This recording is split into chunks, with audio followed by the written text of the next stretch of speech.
Oke, bismillahirrahmanirrahim. Assalamualaikum warahmatullahi wabarakatuh. Waalaikumsalam warahmatullahi wabarakatuh. Oke, selamat siang anak-anak. Apa kabar kalian hari ini? Alhamdulillah luar biasa. Allahu Akbar. Oke, masih bersemangat ya hari ini. Jadi sebelum Bapak masuk, kita kayaknya belum perkenalan ya, karena baru Bapak kan? Oke, sebelumnya perkenalkan nama Bapak Muhammad Faris Sotaila. Kalian bisa panggil Bapak Faris. Bapak di sini bakal ngajar DPIB, khususnya pada mata pelajaran namanya PIG. Oke, sebelum kita ke materi, Bapak ingin dari KM kelas, ada yang ingin berdoa? Kayaknya mana KM? Makasih ya Pak, makasih. Mari teman-teman, sebelum melaksanakan kegiatan pembelajaran aplik ini, kita berdoa menurunkan nama dan kita masing-masing. Semoga kita diberi kelancaran. Doa selesai. Oke, baik, terima kasih. Sebelum kita mulai juga, Bapak mau absen dulu ya. Udin, Tadi Pak. Bagas, ada Bagas, Tadi Pak. Jilan, Ada Pak. oke, Pak. Ya. Gimana mau mati sama Pak? Iwan Sumawandi ya. Dia tadi jatuh kesalahan dia. Oke, paling nanti kita absennya nanti ya kalau udah datang ya. Oke, kita lanjut lagi ke materi. Kalian sekarang udah kelas 11 kan? Iya, Pak. Kalian udah melalui pelajaran-pelajaran yang masih bersifat manual gitu kan di sini. Jadi sekarang Bapak bakal kasih kalian materi tentang perangkat lunak.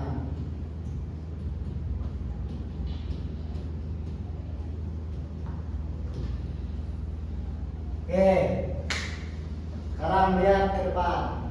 Intan, oke. Perangkat lunak, dari kata-kata perangkat lunak nih, kalian dapat keyword apa aja coba? Aplikasi. Oke, aplikasi pertama, Intan, keren banget.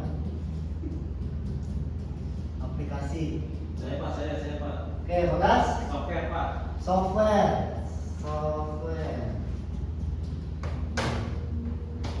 Ada lagi? Bilang ada? Kita ada. Oke.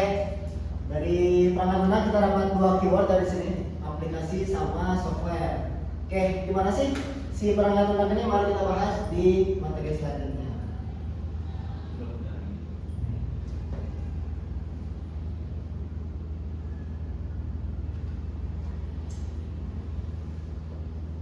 Oke, seperti yang kalian lihat, kalian waktu kelas 10 kalian melalui masa-masa bikin laut itu masih manual gitu kan? Sedih nggak kalian manual? Sedih ya, capek ya. Oke, kalian mau nggak seperti ini gambar kalian, hasil gambar kalian? Mau ya. Iya, jadi kelihatan dari situ kelihatan rapi gitu kan kalau melalui digital gitu. Karena ya semakin berkembangnya zaman, jadi kita memanfaatkan teknologi yang udah ada gitu. Lanjut. Oke, makanya dari sini kita mendapatkan superhero ini ya. Seperti ini apa namanya nih? AutoCAD ya? Ya, AutoCAD ini. SketchUp ini. Ini. Union. Ini. PS. Photoshop, Bagas ya. Photoshop ya. Lanjut. Oke, kita lanjut ke materi intinya. Kita bakal memahami jenis-jenis perangkat lunak kelas 11 tadi dalam mata pelajaran APLBI. Oke, lanjut. Tujuan pembelajaran pada hari ini itu tuh kita menjelaskan jenis-jenis perangkat lunak dan mengklasifikasikan jenis-jenis perangkat lunak. Jadi dari pembelajaran kali ini, Bapak ingin kalian dapat mengklasifikasi sama menjelaskan jenis-jenis perangkat lunak yang akan kita pelajari. Oke, kita lanjut ke pengertian perangkat lunak. Tadi kan kita udah dapat software sama aplikasi ya. Oke, kita coba dari Roger S. Pressman 2002. Perangkat lunak atau software merupakan suatu perintah atau program komputer yang apabila dieksekusi oleh pengguna akan memberi fungsi dan unjuk kerja seperti yang diharapkan. Terus menurut NIST, perangkat lunak merupakan program dan data terkait yang dapat dimodifikasi secara dinamis selama proses Execution System. Jadi dari dua ini perangkat lunak berperan sebagai pengendali utama yang menghubungkan pengguna dengan perangkat keras agar sistem komputer dapat berfungsi secara efektif dan efisien. Oke, mungkin dalam dunia arsitektur perangkat lunak itu digunakan untuk menggambar, memodelkan, memvisualisasikan, dan mengedit hasil desain yang ada dalam profesional. Tadi kan kita udah lihat ya contoh-contoh beberapa tadi dari aplikasi-aplikasi perangkat lunak yang ada di arsitektur. Gitu. Lanjut ke jenis perangkat lunak. Jadi ada 3 jenis perangkat lunak tuh. Ada perangkat lunak sistem, perangkat lunak aplikasi, sama perangkat lunak pengembang. Mungkin kalau di arsitektur kita fokus ke perangkat lunak aplikasi. Jadi si aplikasi ini membantu pengguna menangkap kerjaan tertentu. Misal dari arsitektur, tadi ada AutoCAD, SketchUp, Revit, sama Lumion. Dari sini apakah ada yang ditanyakan dari murid-murid? Cukup? Oke. Kita lanjut ke mengklasifikasikan jenis perangkat lunak. Jadi di sini ada beberapa jenis aplikasi. Di bawah juga tertera logo-logonya. Itu ada 5 yang bakal kita bahas di sini. Yaitu ada desain 2D, pemodelian 3D, BIM, rendering, sama editing gambar. Jadi di desain 2D itu fungsi utama membuat gambar kerja. Contohnya AutoCAD. Di 3D ada membuat model bangunan interior. Itu contohnya SketchUp. Sama BIM itu mengolah desain 3D dengan data teknis bangunan. Itu contohnya Revit. Terus ada rendering, menampilkan hasil desain realistis memakai Lumion. Terus editing gambar, mengedit hasil desain dan membuat presentasi, contohnya Photoshop. Oke, lanjut ke yang pertama itu kita bakal membahas tentang AutoCAD. Perangkat lunak AutoCAD, jadi jenisnya adalah CAD atau Computer Aided Design.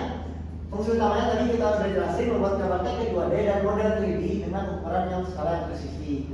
Jadi di sini kita juga membahas apa aja sih AutoCAD itu kelebihan dan kegunaannya di kalian-kalian dan PPB. Jadi kelebihannya itu ada 3, akurat dan efisien dalam menggambar dengan potongan dan tampak. Terus juga bisa digunakan secara luas di industri konstruksi arsitektur, sudah mendukung berbagai format seperti DWG dan DXF. Terus dalam kalian PIB itu membuat gambar kerja bangunan, denah, tampak, potongan, membuat layout interior dan ukuran yang sebenarnya, menyusun detail teknis instalasi atau furnitur.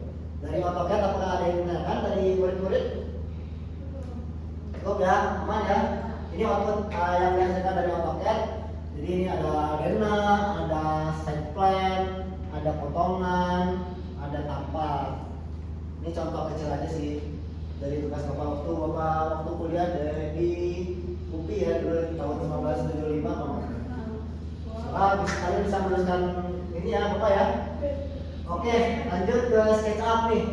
Jenis aplikasi pemrograman 3D, fungsi utamanya membuat model 3D 3 dimensi bangunan, ruangan, dan furnitur. Kelebihannya antara muka sederhana, tersedia banyak komponen, dan siap pakai di 3D warehouse, mendukung plugin tambahan, rendering, lighting, estimasi. Untuk di DPD itu biasa model 3D, eksplorasi bentuk, proporsi, dan komposisi warna, menampilkan perspektif interior yang mudah dipahami klien. Dari SketchUp cukup? Ini output dari SketchUp, ada pemrograman 3D dari rumah sederhana, rumah modern. Ini bukannya dari Google ya? Punya bapak nanti kalian bisa lihat di ruangan bapak. Lanjut ke Revit. Revit tadi kita udah bahas, yaitu berbasis BIM, Building Information Modeling. Jadi BIM ini menggabungkan desain arsitektur 3D dengan data teknis seperti material, volume, dan struktur bangunan. Terus kelebihannya, dia bisa semua elemen dari denah, potongan 3D terintegrasi secara otomatis kalau kalian menginput si data-data atau format-formatnya. Terus juga menggunakan kolaborasi antar disiplin, arsitektur, struktur, MEP, dapat mengetahui volume, luas, dan jumlah material secara otomatis. Kalau di DPIB itu desain interior secara detail, membuat dokumentasi proyek, dan mengenal konsep desain digital berbasis data. Ini untuk output dari BIM. Cukup jelas ya dari BIM ya, dari Revit. Lanjut ke Lumion. Dari Lumion kita bakal jenisnya adalah aplikasi rendering dan visualisasi 3D. Untuk fungsi utamanya itu dia mengubah model 3D dari SketchUp atau Revit menjadi gambar video realistis. Untuk kelebihannya ada rendering cepat, efek pencahayaan bayangan air dan material yang realistis, dapat membuat video animasi proyek dengan mudah. Terus dalam DPIB menampilkan hasil desain interior, membuat video walkthrough atau presentasi proyek, dan melatih siswa dalam belajar visual dan profesional.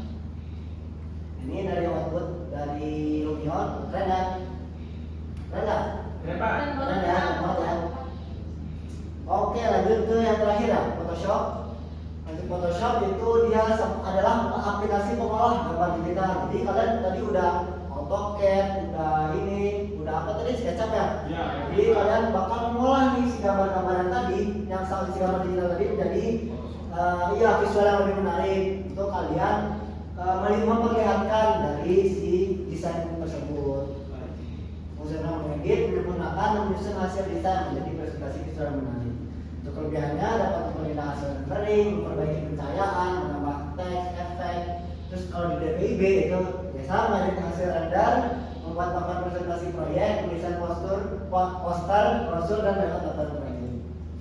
Dari Photoshop ini output yang bakal dihasilkan tadi dari kita render, Derna, dari AutoCAD, dari Revit, dari sebagainya bisa disatukan di Photoshop. Oke, ini adalah alur penggunaannya. Jadi kita bisa ke AutoCAD dulu, baru kita membentuk model di SketchUp, baru kita bisa langsung masuk ke Revit, atau bisa kalian langsung berhubungan langsung gitu. Jadi teratur gitu dari 2D, 3D, terus kalian memvisualisasikan di Lumion, rendering, baru kalian penyempurnaan visual melalui Photoshop. Untuk keunggulannya dari kalian belajar dari software ini, itu kalian dapat meningkatkan efisiensi kerja, membantu komunikasi visual, memenuhi standar profesional, dan membuka peluang karir di bidang desain interior. Lanjut, tadi kita udah bahas nih apa aja tadi, 5 nih. Tadi kita udah belajar apa? Coba kita lanjut ya. Oke. Perangkat lunak tadi apa? Apa? Coba satu. Bekas. Perangkat lunak adalah Bisa, guys? perangkat lunak adalah suatu software untuk membantu kita dalam melaksanakan kegiatan pembelajaran. Oke, boleh. Ada yang lain? Cukup?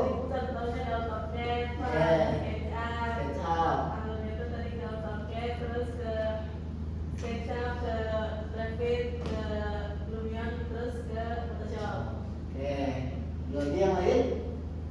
Cukup? Oke, tadi benar ya apa yang dibilang oleh Rada Bagas dan Rada Jilat, tepuk tangan dulu dong. Oke, jadi kita masuk ke kesimpulan. Kita udah membahas tadi 5 software sama kegunaan-kegunaannya apa aja. Untuk kesimpulan pembelajaran hari ini, perangkat aplikasi adalah alat digital yang membantu menyelesaikan pekerjaan spesifik. Dalam kalian DPIB, software utama yang digunakan adalah AutoCAD, SketchUp, Revit, Lumion, Photoshop. Jadi dari beberapa perangkat lunak ini, dia tuh punya tugasnya masing-masing. Antara AutoCAD tadi kita menggambarkan kerja 2D, SketchUp 3D, Revit desain dengan data bangunan, sama Lumion visualisasi realistis, sama Photoshop editing dan presentasi. Jadi untuk menguasai software ini membuat siswa DPIB siap menghadapi dunia kerja profesional.